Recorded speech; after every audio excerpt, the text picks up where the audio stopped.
Shalom, nous nous retrouvons pour notre mini dracha sur la paracha de la semaine. Ce Shabbat, nous voici enfin avec le 5e et dernier livre de la Torah, le livre de Devarim. Et dès le premier verset, la Torah nous dit « Elea Devarim, Asher diber Moshe el kol Israël beriver ayarden bamidbar, barava, molsouf ben paran ou ben tofel, velavan, vachatzerot, vedi zahav » Celles-là sont les paroles que Moshe a déclarées à tout Israël, de l'autre côté du Yarden, dans le désert, dans la plaine, face à Souf, entre Paran et entre Tophel, et Lavan, et Chatzerot, et Di Zahav. Première remarque qui nous vient à l'esprit, ça fait beaucoup d'endroits pour un seul lieu.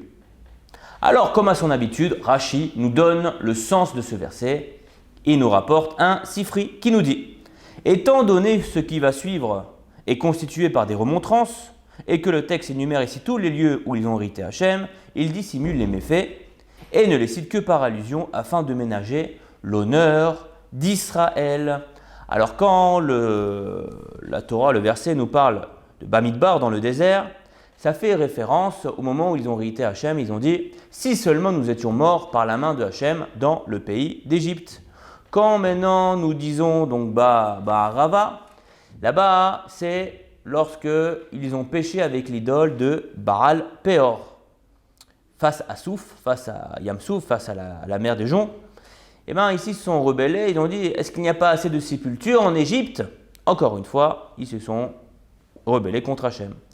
Puis entre Paran et entre Tophel et Lavan, ici ça nous fait référence à l'affaire des explorateurs.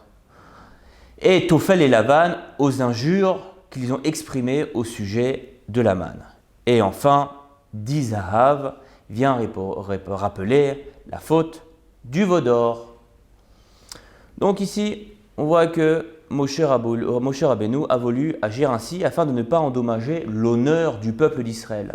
Car même par allusion, la réprimande a été comprise et acceptée par tous les bénis Israël, nous disent les sages. Mais une question s'impose. Les fautes commises par le peuple, citées par Moshe, sont connues de tout le monde. Rien de nouveau. Les explorateurs, quand ils sont rebellés en face de la Yamsouf, la faute du Baal Péor, l'idolâtrie. Alors pourquoi y avait-il un besoin de les dissimuler? Et de plus, il est nécessaire qu'Israël saisisse ces allusions. Pourquoi ne pas parler clairement?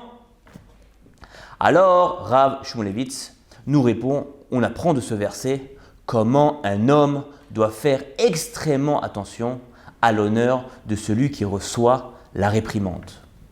Bien, leurs fautes avaient été révélées à plusieurs reprises dans la Torah. Les exprimer explicitement devant eux aurait créé une infime atteinte à leur honneur et c'est déjà trop.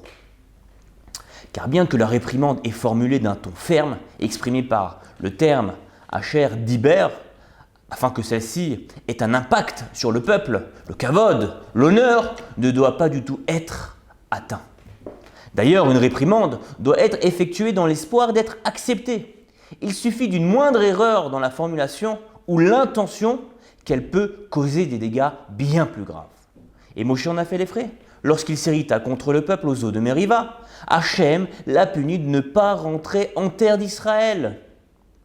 Hélas, même chez nous, combien de fois, avec nos enfants, avec notre époux, épouse, notre famille, nos amis, il nous arrive d'agir ainsi.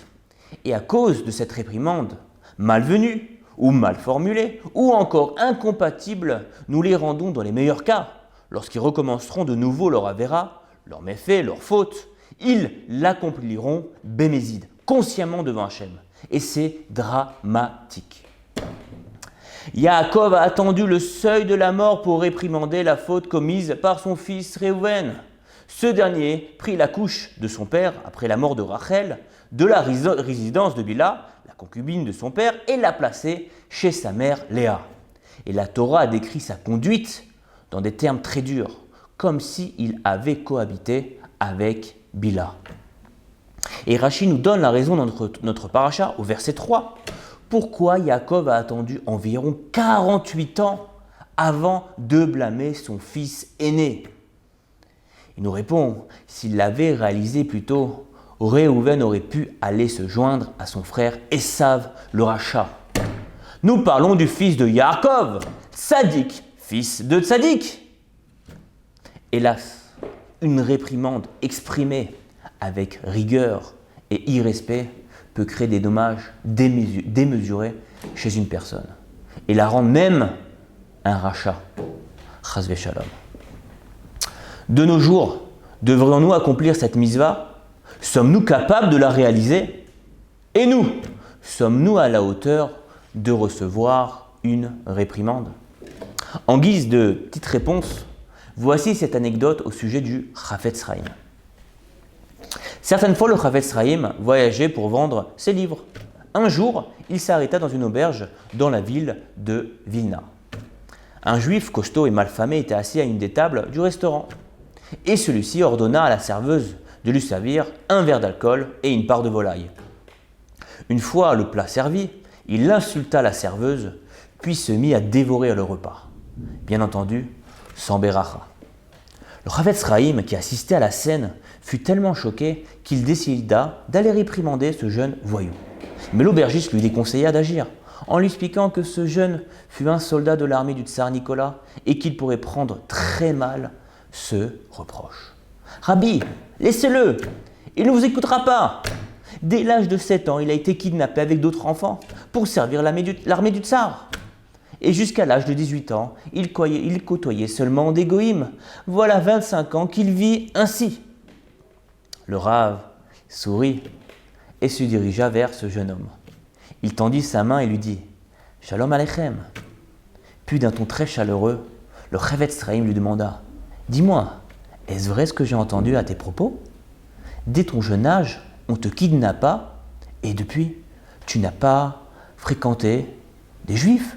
Tu étais qu'avec des goïms.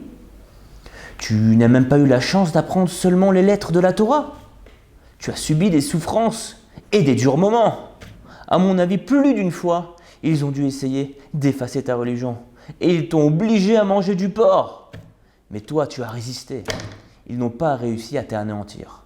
Baruch Hashem. J'aurais été tellement heureux d'avoir tes mérites et un monde futur comme le tien. Sache que ta place en haut est parmi les grands tzadikim de ce monde. D'avoir fait une si grande Messirut Nefesh, un don de soi, pour vivre de telles souffrances, uniquement pour le Kvod Shamaim, pour l'honneur de Dieu. Et pourquoi? Parce que tu es juif. Et tout ça pendant 30 ans. Ce soldat d'apparence robuste, en entendant les mots du Chafetz Chaim, ne put retenir ses larmes. Il était à la fois surpris et troublé par les paroles si délicates du Saint Rav. Le Chafetz Chaim poursuivit son discours. « Un homme comme toi, qui a eu le mérite de donner son âme pour la sanctification du nom divin, si seulement pouvait-il vivre jusqu'à la fin de ses jours comme un juif authentique, il n'aura pas plus heureux que lui dans ce monde. » Ce jeune homme, tellement bouleversé, éclata en sanglots et décida de ne plus quitter le Chafetz Chaim jusqu'à qu'il soit devenu un vrai Baal Teshuva, un bon juif. Cette histoire nous donne une grande leçon de l'amour envers son prochain et vient aussi nous exprimer un des messages essentiels de la paracha. Combien la prudence est nécessaire dans la mitzvah de réprimander son frère juif. Shabbat Shalom et à la semaine prochaine.